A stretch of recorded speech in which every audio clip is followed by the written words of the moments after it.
So ito mga kaloys, makikita mo dito. Okay, dito tayo. So let's start with letter M. Yung stroke kasi ng letter M, okay, pareho dito. See? Yung stroke ng M.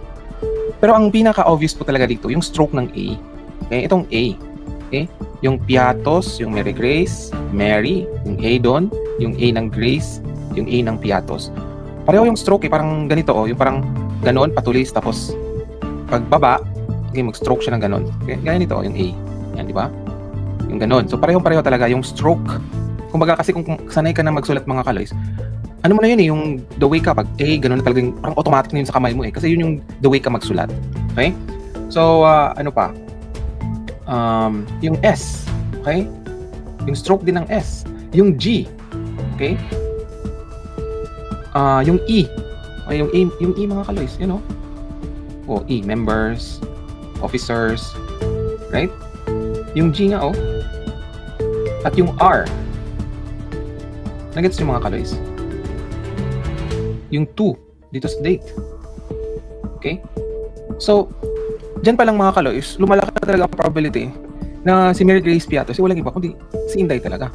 Otherwise, kung gusto talaga ni Inday na ano, ilabas niya si Mary Grace Piatos. Kung gusto talaga niyang sabihin na hindi po talaga ako yan. Kasi nga, unang-una, ang office mo ang nag-receive ng confidential fund. So, responsibility mo kung sino talaga yung tatanggap ng pera na iyon.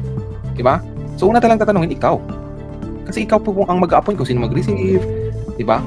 Pero the fact na hindi ka nakipag-cooperate, anong ibig sabihin nun? So, yung ano talaga is, ikaw talaga. Kasi, diba, yung pinanship mo to eh. You know? Inday Sara.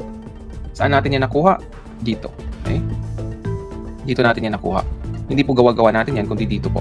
Okay? You know? Yan. Oh, so Daily Tribune, Inday Sara, yung penmanship niya.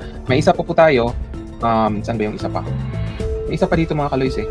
Itong sa Facebook, okay? Na sinulat din niya noong July 11, 2022.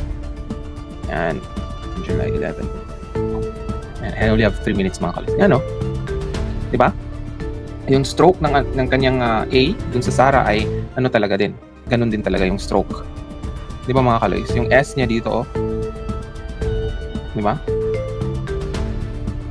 So, ano sa tingin niyo mga kaloy? Sino ba itong si Mary Grace Piatos?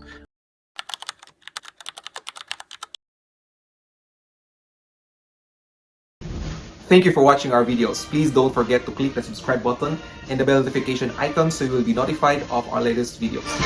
And please do like and share all our videos. For more information, you can visit our website at bagonglipunan.com.